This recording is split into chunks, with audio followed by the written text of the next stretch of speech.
SSC JEE 2024 का notification release हो चुका है। इस वीडियो में हम लोग देखेंगे कंप्लीट डिटेल्स, वैकेंसीज कितनी है, जॉब प्रोफाइल कैसी होती है, सैलरी कितनी मिलती है, सिलेबस क्या रहने वाला है, एग्जाम पैटर्न क्या क्या रहने वाला है। कंप्लीट चीजों को हम लोग इस पर्टिकुलर वीडियो में डिस्कस करने वाले हैं। ठीक है, तो एसएससी जेईई 2024 का जो नोटिफिकेशन है रिलीज हो चुका है। सबसे पहले हमें टाइमलाइन का पता होना बहुत जरूरी है कि कब आपके पास ऑनलाइन एप्लीकेशन स्टार्ट होने और कब खत्म होना है। तो यहां पर देखो, date of submission of online application 28 March को डिटेल नोटिफिकेशन आया था और 18 अप्रैल तक आपका ऑनलाइन एप्लीकेशन आप फिल कर सकते हो। लेकिन लास्ट डेट का इंतजार मत करना। पिछले साल भी बहुत सारे बच्चों के फॉर्म रिजेक्ट हुए थे क्योंकि लास्ट मोमेंट पर सर्वर काफी बिजी रहता है। ठीक है, बहुत रश रहता है, तो वहां पर प्रॉब्लम आ सकती है। तो लास्ट डेट का आपको बिल्कुल ध्यान रखना है। 18 April 2024 was the last date for online application. इसके बाद देखो, last date and time for receipt of online application ये हमारे पास रहेगी 18 अप्रैल रात को 11 बजे तक। ये फाइनल एप्लीकेशन आप सबमिट कर सकते हो। उसके बाद last date and time for making online fees payment. ठीक है, फी पेमेंट करने के लिए लास्ट डेट आपके पास 19 अप्रैल है। ये टाइमलाइन का बहुत इंपॉर्टेंट तरीके से ध्यान रखना है आप लोगों को, इसमें कुछ भी आपको मिस नहीं करना है। उसके बाद देखो, date of window for application of form correction. बहुत सारी चीजों को ध्यान रखने के बाद भी अगर आपके पास ऑनलाइन एप्लीकेशन फॉर्म भरते वक्त कुछ प्रॉब्लम आ जाती है, कुछ करेक्शंस अगर आपको लगते हैं, तो एसएससी कुछ टाइम के लिए विंडो ओपन करता है करेक्शन के, जिसके कुछ एडिशनल चार्जेस लगते हैं। ठीक है, फॉर्म भरने के आपके पास 100 रुपए चार्जेस हैं और अगर फॉर्म करेक्शन करोगे तो उसके कुछ एडिशनल चार्जेस लगते हैं आपके पास। तो उन एडिशनल चार्जेस को पे करके इस करेक्शन विंडो के टाइम पर आप लोग क्या कर सकते हो, अपने फॉर्म को एडिट कर सकते हो। तो 22 अप्रैल से 23 अप्रैल रात को 11 बजे तक ये करेक्शन आपके यहां पर पॉसिबल है। इस बार आपको टोल फ्री नंबर दिया है यहां पर 1800-1800-030-93063। ठीक है, ये आपका टोल फ्री हेल्पलाइन नंबर है जो एसएससी ने अपनी ऑफिशियल वेबसाइट पे दिया है। एसएससी की ऑफिशियल वेबसाइट भी इस बार चेंज हुई थी, उसको भी आपको ध्यान रखना है। तो ऐसे ऑफिशियल वेबसाइट जो इस बार एसएससी की है वो है सर ssc.gov.in। ठीक है, तो इसी वेबसाइट के ऊपर आपको सभी डेटा को फिलअप करना है। पुरानी वेबसाइट के ऊपर आपका डेटा मान्य नहीं होगा। इस वजह से ही इस बार बताया गया है कि सबसे पहले आपको वन टाइम रजिस्ट्रेशन ओटीआर ये भी आपको यहीं पर ही फिलअप करना है। एकदम न्यू रजिस्ट्रेशन सभी कैंडिडेट्स का होगा। तो इस चीज को आपको बिल्कुल ध्यान रखना, किसी और वेबसाइट पर फिलअप नहीं करना है, वहां पर मान्य नहीं माना जाएगा। उसके बाद देखो यहां पर सर, एसएससी का मतलब staff selection commission, junior engineer की वैकेंसी है, ग्रुप बी की वैकेंसी है। ठीक है, non gazetted non ministerial, level 6 आपकी जो पे स्केल रहने वाली है वो 7 पे मैट्रिक्स के अकॉर्डिंग, 7 सेंट्रल पे कमीशन के अकॉर्डिंग 35,400 से 1,12,400 ये आपके पास पे मैट्रिक्स रहने वाली है। ठीक है, उसके बाद देखो सर, यहां पर अगर मैं बात करता हूं असेंशियल क्वालिफिकेशन की, अलग अलग डिपार्टमेंट वाइज असेंशियल क्वालिफिकेशन जो है, एजुकेशन क्वालिफिकेशन वो डिफरेंट होती है। यहां पर बहुत सारे बच्चों को प्रॉब्लम आती है कि सर मैं डिप्लोमा से हूं, क्या मैं एलिजिबल हूं, सर मैं बीटेक से हूं, क्या मैं इस डिपार्टमेंट के लिए एलिजिबल हूं। तो ये यहां पर 2 से 4 मिनट आपके लिए बहुत ज्यादा इंपॉर्टेंट है। ध्यान से सुनना हर एक चीज को। यहां पर details of post and essential education qualification क्या रहने वाली है। देखो सर, इस बार सबसे ज्यादा वैकेंसी जो बीआरओ के अंदर है, बॉर्डर रोड ऑर्गेनाइजेशन, यहां पर सिविल, इलेक्ट्रिकल और मैकेनिकल। और बीआरओ में आप सबको पता है कि ओनली मेल कैंडिडेट्स यहां पर एलिजिबल होते हैं बीआरओ के लिए। ठीक है, इसकी एजुकेशन क्वालिफिकेशन की अगर मैं बात करता हूं तो यहां पर degree in civil engineering plus, या तो आपके पास डिग्री इन सिविल इंजीनियरिंग होनी चाहिए, और अगर आपके पास 3 ईयर डिप्लोमा है तो डिप्लोमा के साथ साथ आपके पास 2 साल का वर्किंग एक्सपीरियंस भी होना इंपॉर्टेंट है। तो सिर्फ और सिर्फ डिप्लोमा नहीं, डिप्लोमा के साथ 2 ईयर का वर्किंग एक्सपीरियंस आपका होना बहुत इंपॉर्टेंट है, तभी आप इस पर्टिकुलर पोस्ट के लिए एलिजिबल होते हो। पहली क्राइटेरिया यहां पर आपको मुझे लगता है बिल्कुल क्रिस्टल क्लियर हो गई है। बीआरओ की मैं यहां पर बात कर रहा हूं। ठीक है, और ये जो 2 ईयर का वर्किंग एक्सपीरियंस है ये ड्यूरिंग द डिप्लोमा नहीं होना चाहिए। डिप्लोमा अगर आपका, फॉर एग्जाम्पल, अगर आपका डिप्लोमा 2021 में खत्म हुआ है, ये एंड डेट है डिप्लोमा की, तो इसके बाद ही आप प्लस 2 ईयर का आपके पास वर्किंग एक्सपीरियंस होना चाहिए, तब आप इस पर्टिकुलर वैकेंसी के लिए एलिजिबल हो बीआरओ डिपार्टमेंट के अंदर। आगे देखो, नेक्स्ट हमारे पास ब्रह्मपुत्र बोर्ड, जो मिनिस्ट्री ऑफ जल शक्ति जो इस बार पार्टिसिपेट कर रही है एसएससी के अंदर, तो ये आपके पास सिविल के लिए इसमें वैकेंसी है, और सिविल में 3 year diploma in civil engineering ये इसकी मिनिमम क्वालिफिकेशन है। देखो, जब यहां पर लिखा है 3 year diploma in civil engineering, तो ये सब असेंशियल क्वालिफिकेशंस हैं, मिनिमम क्वालिफिकेशंस हैं। तो अगर आपके पास बीटेक भी है, बीटेक है, डिग्री है, सिविल इंजीनियरिंग है, तो आप यहां पर एलिजिबल होते हो। ठीक है, तो डिप्लोमा तो एक मिनिमम आपके पास क्वालिफिकेशन होती है। सामने देखो sir, central water commission CWC, जिसमें सिविल और मैकेनिकल की जो पोस्ट है, इसमें डिग्री और डिप्लोमा दोनों ही एलिजिबल हैं। वर्क एक्सपीरियंस यहां पर रिक्वायर्ड नहीं है। ठीक है, तो वर्क एक्सपीरियंस आपका बीआरओ के अंदर रिक्वायरमेंट है, और भी जहां जहां जिस डिपार्टमेंट रिक्वायरमेंट है वहां आपको बता दिया जाएगा, मैं बताऊंगा साथ साथ। तो डिग्री और डिप्लोमा यहां पर दोनों ही एलिजिबल होते हैं। Similarly CPWD, central public work department, ठीक है, जेई इलेक्ट्रिकल और सिविल, साथ साथ इलेक्ट्रिकल और मैकेनिकल भी यहां पर एलिजिबल होता है, क्योंकि इलेक्ट्रिकल की जितनी वैकेंसीज होती हैं इसी के साथ साथ मैकेनिकल की भी साथ में वैकेंसी होती है। तो सीपीडब्ल्यूडी के लिए मैकेनिकल वाले बच्चे भी एलिजिबल होते हैं। ठीक है, इस चीज को भी आपको ध्यान रखना है। तो डिप्लोमा और डिग्री दोनों ही इस वाले डिपार्टमेंट के लिए एलिजिबल रहेंगे। Similarly central water and power research station, ठीक है, इलेक्ट्रिकल एंड सिविल, डिप्लोमा और डिग्री बोथ आर एलिजिबल। तो मुझे लगता है हर एक डिपार्टमेंट का अब आपको बिल्कुल क्रिस्टल क्लियर बातें समझ में आ रही हैं कि कौन से डिपार्टमेंट के लिए आप एलिजिबल हो या एलिजिबल नहीं हो। फर्दर देखो डिपार्टमेंट सर हमारे पास DGQA, naval ministry of defence, ये भी इस बार पार्टिसिपेट कर रहा है एसएससी के अंदर, और इलेक्ट्रिकल और मैकेनिकल की पोस्ट यहां पर है। सिविल वालों के लिए डिपार्टमेंट नहीं है। डिग्री इन मैकेनिकल इंजीनियरिंग, या तो आपके पास मैकेनिकल इंजीनियरिंग में डिग्री होनी चाहिए, या फिर 3 ईयर डिप्लोमा और प्लस 2 ईयर वर्किंग एक्सपीरियंस भी यहां पर रिक्वायरमेंट है। तो आपको एक स्पेसिफिकली हर एक चीज डिटेल में बता दी गई है यहां पर। सिमिलर देखो सर, फर्राका बैराज प्रोजेक्ट जो मिनिस्ट्री ऑफ जल शक्ति के अंडर में आता है, ठीक है, सिविल और इलेक्ट्रिकल के लिए, तो 3 year diploma in civil engineering यहां पर रिक्वायर्ड है, वर्क एक्सपीरियंस की जरूरत नहीं है। और 3 ईयर डिप्लोमा है तो मतलब ये मिनिमम क्वालिफिकेशन है, अगर आप डिग्री वाले हो तब भी आप एलिजिबल यहां पर हो जाते हो फर्राका बैराज के लिए। एमईएस मतलब मिलिट्री इंजीनियरिंग सर्विसेज, यहां पर सिविल, इलेक्ट्रिकल और मैकेनिकल के लिए देखो, अगर या तो आपके पास डिग्री होनी चाहिए एमईएस के लिए, और या फिर अगर डिप्लोमा है तो साथ साथ 2 ईयर का वर्क एक्सपीरियंस भी आपको रिक्वायर्ड है, अगर मिलिट्री इंजीनियरिंग सर्विसेज की हम लोग बात करते हैं। तो अब एकदम क्रिस्टल क्लियर चीजें आपको समझ में आ गई होंगी। अभी इस डिटेल नोटिफिकेशन के अंदर एमईएस ने अपनी पोस्ट बताई नहीं है, एमईएस ने अपनी वैकेंसीज के बारे में भी नहीं बताया है। हो सकता है आगे एड ऑन वैकेंसी एमईएस की भी होगी। National technical research organization NTRO, ये जेई सिविल के लिए होता है, इसमें डिप्लोमा इन सिविल इंजीनियरिंग इसकी मिनिमम क्वालिफिकेशन होती है। तो डिप्लोमा और बीटेक यहां पर भी एलिजिबल है। तो एलिजिबिलिटी क्राइटेरिया मुझे लगता है अब हर एक डिपार्टमेंट का आप लोगों को पता होना चाहिए। सिर्फ 3 कॉम्बिनेशन यहां पर है, या तो डिग्री, डिप्लोमा और diploma plus 2 year of work experience. हर एक डिपार्टमेंट का मैंने इंडिविजुअली आप लोगों को बता दिया यहां पर। आगे देखो सर, एक्सपीरियंस की जो मैं बात कर रहा था, इस क्लॉज में बहुत स्पेसिफिकली लिखा गया है, एकदम साफ शब्दों में लिखा गया है। क्लॉज नंबर 2.1 के अंदर देखो क्या है कि जहां पर जिस भी पोस्ट पे एक्सपीरियंस की जरूरत पड़ती है, वो experience must have been acquired by the candidate after completion of the requisite education qualification.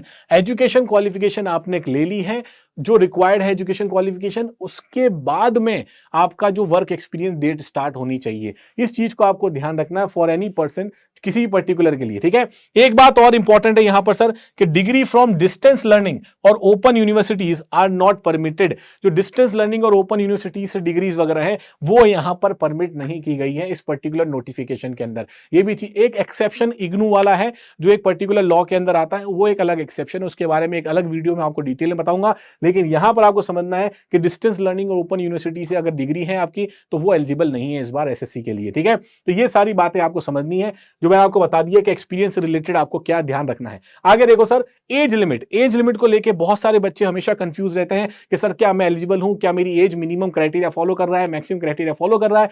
दोनों क्राइटेरिया मैं आपको बता देता हूं। सबसे पहले देखो मैक्सिमम क्राइटेरिया, ये सारे डिपार्टमेंट हैं जो इस बार एसएससी में पार्टिसिपेट कर रहे हैं 2024 में, जिसमें border road organisation BRO, Brahmaputra board जो मिनिस्ट्री ऑफ जल शक्ति के अंदर आता है, central water commission CPWD, central water and power research station, DGQA naval ministry of defence, Farakka barrage जो मिनिस्ट्री ऑफ जल शक्ति के अंदर ही आ रहा है, मिलिट्री इंजीनियरिंग सर्विसेज और नेशनल एनटीआरओ, ये भी आपके पास यहां पर काम करता है। ठीक है, तो ये 9 डिपार्टमेंट हैं और सब में देखो एज लिमिट क्या है, 30 सिर्फ सीपीडब्ल्यूडी के अंदर 32 इयर्स तक आप एलिजिबल हो। अदरवाइज सारे डिपार्टमेंट्स में आपकी जो एज लिमिट गिवन है वो अप टू 30 इयर्स एलिजिबल है। ठीक है, इसके बाद देखो सर एज रिलैक्सेशन का क्या क्राइटेरिया है। अगर आप डिफरेंट कैटेगरीज में होते हो तो वहां पर एज रिलैक्सेशन का क्राइटेरिया आपको देखने को मिलता है। लेकिन आपकी जो क्रूशियल डेट रहने वाली है, ये बहुत इंपॉर्टेंट है कि एज सर काउंट कब तक करी जा रही है, है 1 अगस्त 2024, ये क्रूशियल डेट है एज कैलकुलेशन की। इस चीज को आपको बिल्कुल यहां पर ध्यान रखना है। इसका मतलब क्या हो गया कि जो भी पोस्ट हमारे पास है जहां अप टू 30 इयर्स एलिजिबिलिटी, मतलब सीपीडब्ल्यूडी को छोड़ के बाकी सारे डिपार्टमेंट के लिए, तो वहां पर कैंडिडेट जो है should not be born earlier than 2 August 1994। तो अगर आप 2 अगस्त 1994 से पहले पैदा हुए हो तब आप इसके लिए एलिजिबल नहीं हो, और नॉट लेटर देन 1 अगस्त 2006, और अगर आप 1 अगस्त 2006 के बाद पैदा हुए हो तब भी आप एलिजिबल नहीं हो। तो ये क्रूशियल डेट्स हैं जो आपको ध्यान रखनी है। तो यहां से आपका एज का क्राइटेरिया एकदम क्लियर हो जाता है। साथ देखो सर, फॉर द पोस्ट जहां पर अप टू 32 इयर्स आपका रहता है, मतलब सिर्फ एक ही डिपार्टमेंट है, वो है सीपीडब्ल्यूडी, जहां 32 साल तक आप एलिजिबल हो। तो यहां पर वो सारे कैंडिडेट्स जो 2 अगस्त 1992 से पहले पैदा हुए हैं वो यहां एलिजिबल नहीं है, और जो आपके पास 1 अगस्त 2006 के बाद पैदा हुए हैं वो भी एलिजिबल नहीं है। तो ये मिनिमम वाला और ये मैक्सिमम वाला क्राइटेरिया एकदम क्लियरली स्पेसिफाई कर रखा है आप लोगों के लिए। आगे देखो सर रिलैक्सेशन क्राइटेरिया क्या है। अगर हम अलग अलग कैटेगरीज में आते हैं तो देखो परमिसिबल रिलैक्सेशन क्राइटेरिया जो हमारे पास रहता है, अगर आप SC ST कैटेगरीज में आ रहे हो तो सर 5 साल का, अगर आप OBC में आ रहे हो तो सर 3 साल का रिलैक्सेशन क्राइटेरिया है। PWD अनरिजर्व्ड या EWS वाले में 10 साल का, PWD OBC के अंदर 13 इयर्स, SC ST में यहां 15 साल, ठीक है। एक्स सर्विसमैन के लिए 3 years after deduction of the military service rendered from the actual as, ये सब आपके पास। डिफेंस पर्सनल के लिए 3 इयर्स, और यहां पर 8 साल डिफेंस पर्सनल, यहां पर जो भी आपके पास स्पेशल कैटेगरी या डिसेबल्ड कैटेगरीज में आते हैं उनके लिए 8 साल। तो ये एज रिलैक्सेशन आपके पास है अगर मैक्सिमम डिफरेंट कैटेगरीज में अगर आप लाई कर रहे हो तो, ठीक है। और सबका क्रूशियल डेट 1 अगस्त 2024 ही है, इस चीज को आपको ध्यान रखना है। अब यहां पर देखो सर एसेंशियल एजुकेशन क्वालिफिकेशन, एक बात यहां बहुत ज्यादा बच्चे इस चीज को लेकर कंफ्यूज हैं कि सर क्या फाइनल ईयर एलिजिबल है, हमारा रिजल्ट अभी तक नहीं आया है तो क्या हम एलिजिबल हैं उस पर्टिकुलर एग्जाम के लिए या नहीं है। तो एक बात ध्यान रखना है कि यहां कमीशन ने बिल्कुल सीधी सीधी बात आपको बता दी है, एक पर्टिकुलर क्रूशियल डेट से पहले आपके पास आपकी डिग्री या जो एसेंशियल एजुकेशन क्वालिफिकेशन है वो फाइनल रिजल्ट आपके हाथ में होना चाहिए। जो रिजल्ट प्रोसेस हो रहा है, जो रिजल्ट आने वाला है, वो सब यहां पर अलाउड नहीं है, ठीक है। तो आपके हाथ में फाइनल रिजल्ट होना बहुत इंपॉर्टेंट, तभी आप अगर उस क्रूशियल डेट से पहले आपका फाइनल रिजल्ट आ जाता है तब आप एलिजिबल हो, अदरवाइज एलिजिबल नहीं हो। तो देखो the candidates who can prove, जो कि प्रूव कर सकता है by documentary evidence that the result of examination, जो भी उसका एसेंशियल क्वालिफिकेशन का रिजल्ट आ रहा है of age qualification was declared on और before the cut off date and that he has been declared passed will be deemed to meet the essential qualification. अगर यहां पर हमारे पास क्वालिफिकेशन जो आपके पास यूनिवर्सिटी बता रही गई है वो अगर प्रोसेसिंग में है, अगर रिजल्ट आपका वेटिंग है, प्रोसेसिंग में है, तब आप इस पर्टिकुलर वैकेंसी के लिए एलिजिबल नहीं होते हो। लेकिन एक छोटा सा फ्लॉ यहां पर है कि जो क्रूशियल डेट है, पिछले साल जो क्रूशियल डेट बताई गई थी वो अगस्त थी, 1 अगस्त 2023 के आसपास थी, लेकिन इस बार एक क्रूशियल डेट को स्पेसिफाई नहीं किया गया है कि कौन सी क्रूशियल डेट है। तो अगर आप फिर से अगर यहां पर क्रूशियल डेट को अगर आप 1 अगस्त 2024 ही मान लेते हो तब भी यहां देखो तो इसका मतलब ये हो जाएगा कि आपके पास 1 अगस्त 2024 से पहले वाले, मतलब तब तक आपके पास रिजल्ट हाथ में होना चाहिए, ठीक है। तो अगर आपका एग्जाम 4, 5 या 6 जून को हो जाता है, इसका मतलब है तब यहां पर थोड़ा सा फ्लॉ आ जाता है। तो ये बात अभी यहां पर क्लियर नहीं करी गई है कि वो क्रूशियल डेट कौन सी है, ठीक है। तो 1 अगस्त 2024, लेकिन आपको ये मानना है कि जिस समय नोटिफिकेशन आया उससे पहले आपके पास अपना रिजल्ट फाइनल होना चाहिए। अगर आप वहां तक हो तो आप एकदम सेफ कंडीशन में हो जाओगे, ठीक है। इस चीज को ध्यान रखना। तो एक छोटा सा यहां पर ये लूप होल है, इसके बारे में जैसे ही कोई SSC के द्वारा अपडेट आता है मैं आपको बता दूंगा कि कमीशन के द्वारा अगर कोई भी अपडेट यहां पर आता है इस क्रूशियल डेट को लेके, तो आपकी चीजें एकदम क्लियर हो जाएंगी।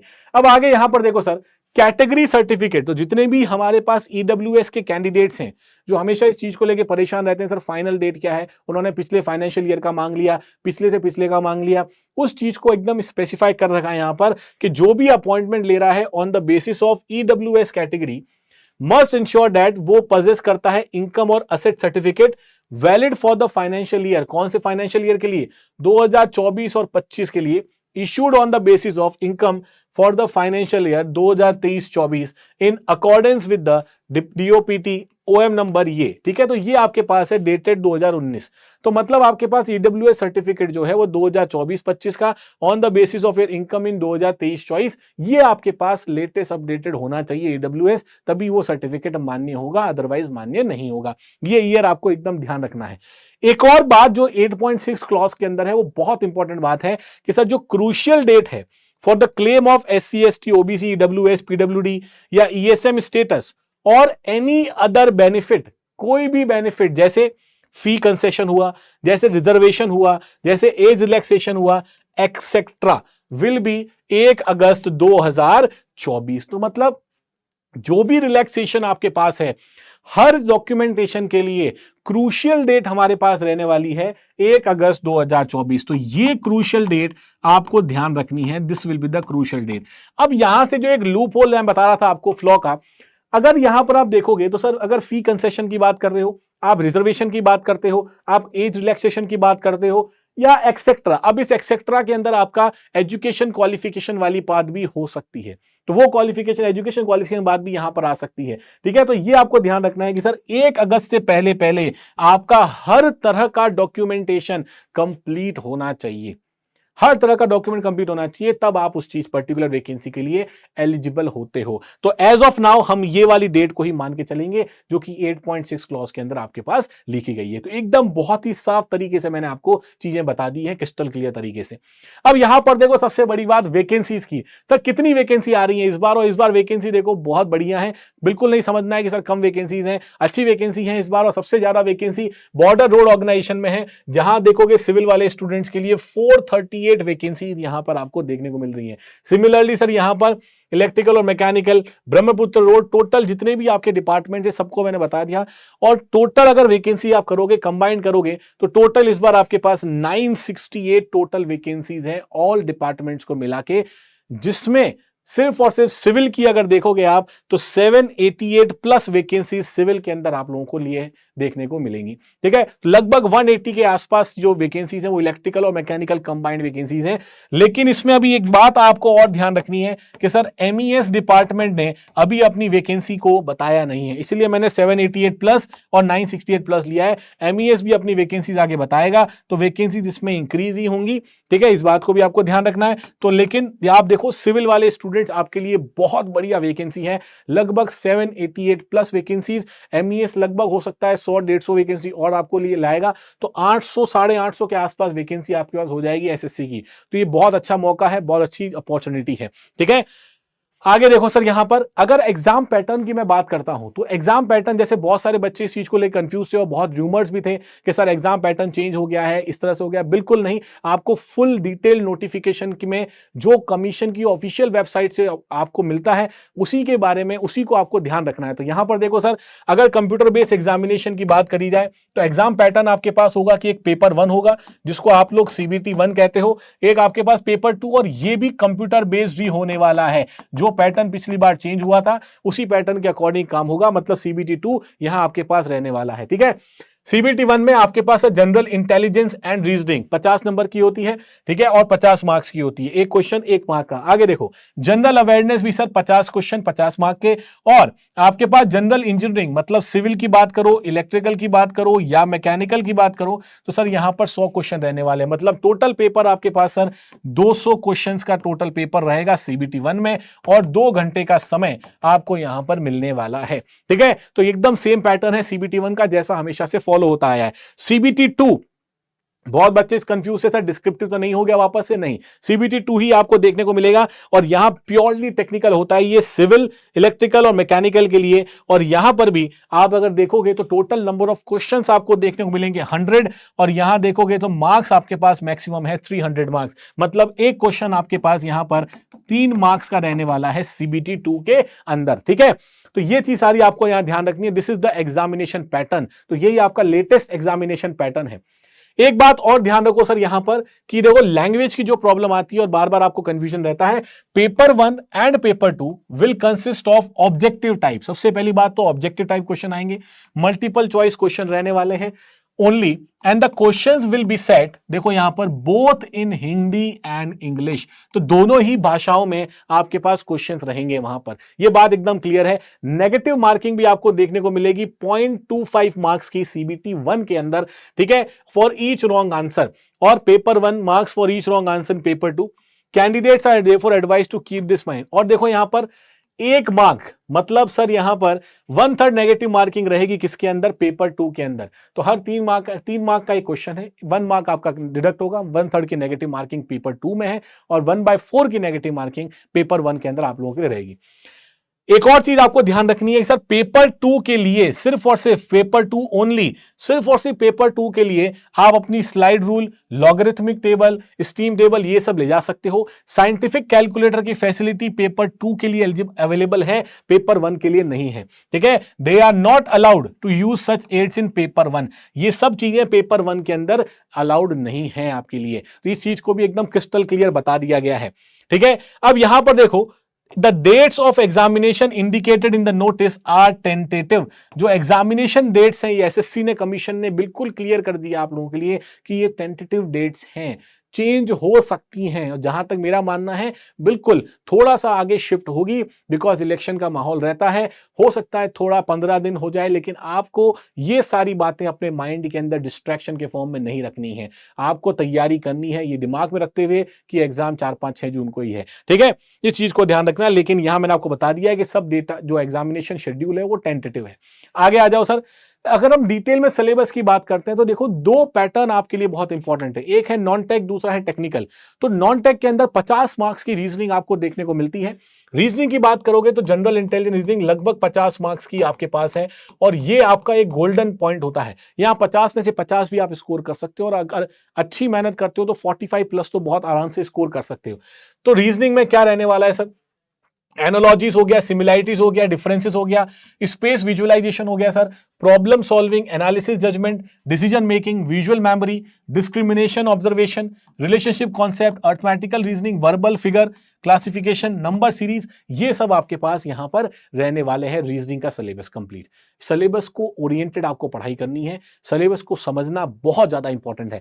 आगे देखो सर, यहां पर जनरल अवेयरनेस जिसको आप जीके बोलते हो सर, ठीक है, तो यहां पर testing the candidate general knowledge, और ये जनरल नॉलेज कैंडिडेट की टेस्ट होती है, मतलब ये बोला जाता है सर कि यहां पर पॉलिटी, हिस्ट्री, ज्योग्राफी, इकोनॉमी, ये सब चीजें आपके पास यहां पूछी जाएंगी, करंट अफेयर्स भी इंक्लूडेड होगा, और करंट अफेयर्स लगभग आपको पिछले 1 साल के कवर करके चलने हैं, 12 मंथ अप टू 12 मंथ आपको करंट अफेयर्स कवर करके चलने हैं, क्योंकि पिछली बार भी 2023 में भी देखा गया है कि 1 साल पहले का भी डेटा आपसे पूछ लिया गया था। तो ये बातें आपको ध्यान रखनी है सर, करंट अफेयर्स कितना पढ़ना, लगभग 12 महीने पहले तक का आपको करंट अफेयर पढ़ के बिल्कुल जाना है, ठीक है। तो ये सारी बातें आपको यहां पर बिल्कुल ध्यान रखनी है। सिमिलरली अगर मैं टेक्निकल डिपार्टमेंट की बात करूं, जिसमें सीबीटी 1 में 100 मार्क्स का और सीबीटी 2 में 300 मार्क्स का पेपर आने वाला है, तो सीबीटी 1 में अगर देखोगे तो सिविल इंजीनियरिंग की बात करता हूं तो building materials, estimation, costing and valuation, surveying, soil mechanics, hydraulics, irrigation, transportation, environmental engineering, और स्ट्रक्चर की बात करोगे तो theory of structure,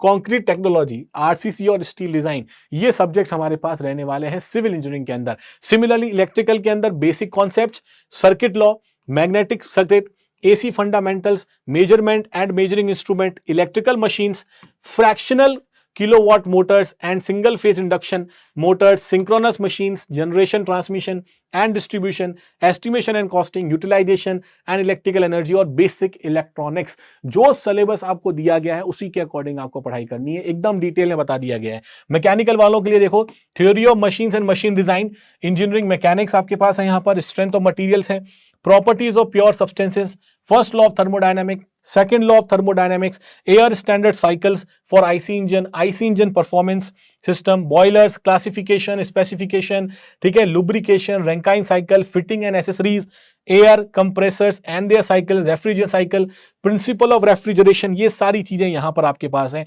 plant nozzle, steam turbines, ये सब भी हैं।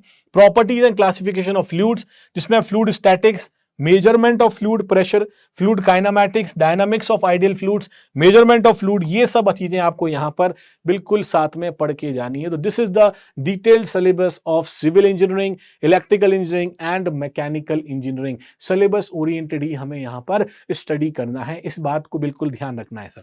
आगे देखो, मिनिमम अगर मोड ऑफ सिलेक्शन की बात करोगे तो देखो क्लॉज नंबर 18.1 में एकदम क्लियर कर दिया गया है, ठीक है, मिनिमम मार्क्स कितना आएगा, minimum qualifying marks in paper 1 and paper 2 जो आपके पास है। अगर अनरिजर्व्ड कैटेगरी में हो तो 30% मिनिमम मार्क्स लाना जरूरी है। ओबीसी ईडब्ल्यूएस में मिनिमम 25 और ऑल अदर कैटेगरीज में 20% मिनिमम मार्क्स आपके होने चाहिए। ये मोड ऑफ सिलेक्शन है, ये मोड ऑफ क्राइटेरिया है। नेक्स्ट देखो सर, अगर हमारे पास टाई केस हो जाता है, दो बच्चों के सेम मार्क्स आ जाते हैं, तब रिजोल्यूशन कैसे होगा? Resolution in the tie cases, in case where more than one candidate secure equal aggregate marks in paper 1 and paper 2, tie will be resolve. सबसे पहले टोटल मार्क्स पेपर 2 में कितने आए, अगर दो स्टूडेंट हैं दोनों के सेम मार्क्स आते हैं तो उनके इंडिविजुअल पेपर 1 और पेपर 2 के मार्क्स देखे जाएंगे। जिसके पेपर 2 में मार्क्स ज्यादा आएंगे उसको प्रायोरिटी दी जाएगी। सबसे पहली बात, अगर पेपर 2 में भी बराबर मार्क्स आए हैं तब आपका डेट ऑफ बर्थ देखा जाएगा, older candidate will be placed higher. तो अगर आपकी उम्र ज्यादा है तो आपको ऊपर प्रायोरिटी दी जाएगी उसके लिए। और या फिर अगर उम्र भी दो लोगों की बराबर है और टोटल मार्क्स सीबीटी 2 में भी बराबर है तो इसका मतलब फिर आपको अल्फाबेटिकल ऑर्डर के आधार पर दिया जाएगा कि अगर आप अल्फाबेट में सबसे पहले आते हो, फॉर एग्जांपल अगर आपका नाम ए से शुरू होता है तो आपको ज्यादा प्राथमिकता दी जाएगी। तो ये तीनों चीजें यहां पर रिजोल्यूशन केसेस के अंदर आपको अगर टाई हो जाता है, सेम मार्क्स आ जाते हैं, तब ये आपके पास क्राइटेरिया एसएससी ने डिफाइन कर रखा है। ये पूरा प्रोसेस देखो, आपको सबसे इंपॉर्टेंट ध्यान रखना है कि नई वेबसाइट लॉन्च हुई है ssc.gov.in। वहां पर आपको जाके सबसे पहला प्रोसेस जो आपके पास है वो आपको करना है वन टाइम रजिस्ट्रेशन, OTR। सबसे पहले आपको ये जरूर करना है वहां पर जाके, और यहां आपकी एक आईडी और रजिस्टर्ड पासवर्ड, आप रजिस्टर्ड आईडी और पासवर्ड आपका बन जाएगा। इसी आईडी और पासवर्ड को यूज करके आपको फिर फॉर्म को अप्लाई करना है। जब आप अप्लाई सेक्शन में जाओगे और फॉर्म को अप्लाई करोगे तो वहां सबसे पहले आपको अपनी कैंडिडेट की इंफॉर्मेशन को एंटर करना है। कैंडिडेट की इंफॉर्मेशन में सर हमारे पास पर्सनल डिटेल्स और फिर एजुकेशनल डिटेल्स, ये दोनों आप वहां पर एंटर कर जाओगे। उसके बाद आपको कुछ एडिशनल इंफॉर्मेशन वो और मांगेगा, ये एडिशनल इंफॉर्मेशन को भी आप लोगों को एंटर कर देना है। फिर अपने डॉक्यूमेंट्स को अपलोड करना है, जो एजुकेशन, असेंशियल एजुकेशन क्वालिफिकेशन के हो गए या फिर आपके पास आपकी इमेज हो गई, सिग्नेचर हो गए, ये सारे डॉक्यूमेंट्स को आपको यहां अपलोड करना है। और एक बार सबमिट करने से पहले फॉर्म का प्रीव्यू जरूर देख लेना, फॉर्म को वापस से एक बार पूरा डिटेल में जरूर पढ़ लेना। किसी भी तरह की कोई भी स्पेलिंग मिस्टेक नहीं होनी चाहिए, किसी भी तरह की कोई डेट ऑफ बर्थ में मिस्टेक नहीं होनी चाहिए। और ये बात भी आपको ध्यान रखनी है कि डेट ऑफ बर्थ जो आपके पास है वो 10th की जो मैट्रिकुलेशन की जो मार्कशीट है उसमें जो आपका देखा गया उसी के आधार पर माना जाएगा। तो ये बात भी आपको ध्यान रखनी है। तो फॉर्म का जो प्रीव्यू है ये जरूर आप देख लेना, और बाद में फाइनल फिर आपको क्या कर देना है सर, फॉर्म सबमिट कर देना है। ठीक है, फिर फाइनल आपको सर वहां पे फॉर्म सबमिट कर देना है। फोटोज के लिए आपको बिल्कुल ध्यान रखना है कि सर फोटो आपकी एकदम क्रिस्टल क्लियर होनी चाहिए। पिछले साल भी बहुत सारे बच्चों के फॉर्म रिजेक्ट हुए थे और एसएससी ने यहां पर आपको बता रखा है कि किस तरह की फोटो एक्सेप्टेबल है। ये वाली फोटो देखो आपके पास बिल्कुल एक्सेप्टेबल है, जहां पीछे व्हाइट क्लियर बैकग्राउंड है, किसी तरह का कोई चश्मा नहीं पहन रखा है, एकदम स्ट्रेट फेस है, किसी तरह की कोई ये कैप वगैरह आपने नहीं पहन रखी है। ठीक है, ऐसा ब्लर फोटो नहीं है, ये बहुत ज्यादा क्लोज फोटो नहीं है, पूरा आपका एकदम पासपोर्ट साइज दिखना चाहिए फोटो इस तरह से। ठीक है, इन्वर्टेड फोटो आपको नहीं डालनी है, चश्मा वगैरह पहन के फोटो नहीं डालनी है, एकदम क्लियर क्रिस्टल क्लियर तरीके से आपको बता दिया गया एसएससी ने। तो एक्सेप्टेबल फॉर्मेट में आपको फोटो एंटर करनी है। फोटो जो आप डॉक्यूमेंट आपके पास होगा वो जेपीईजी फॉर्मेट में होना चाहिए, 10 से 20 केबी के आसपास। ठीक है, इमेज डायमेंशन भी आपको बता रखी है, 4 सेंटीमीटर विड्थ और 2 सेंटीमीटर की height. Applications with blood signatures will be rejected. तो ये बात जरूर ध्यान रखना कि ब्लड सिग्नेचर हुए या ब्लड फोटोग्राफ्स हुई या किसी तरह की कोई भी आपने डॉक्यूमेंट जो है वो एकदम ब्लर डाले और सही स्पेसिफिकेशंस के अकॉर्डिंग नहीं डाले तो आपका फॉर्म वहां पर रिजेक्ट किया जा सकता है। इस पूरे वीडियो में कंप्लीट डिटेल्स मैंने आपको सैलरी से लेके असेंशियल एजुकेशन क्वालिफिकेशंस लेके कौन कौन सी चीजें आप लोगों के लिए एलिजिबल हैं कंप्लीट डिटेल में बता दी है। आई होप आपको ये वीडियो बहुत बढ़िया लगा होगा और यूजफुल लगा होगा। कमेंट बॉक्स में कमेंट करके बताना कि कैसा लगा आपको वीडियो, और कोई भी आपको अगर प्रॉब्लम आती है तो वो भी कमेंट बॉक्स में बता सकते हो। पूरी टीम आपकी प्रॉब्लम को सॉल्व करने के लिए तैयार है। All the best, thank you so much.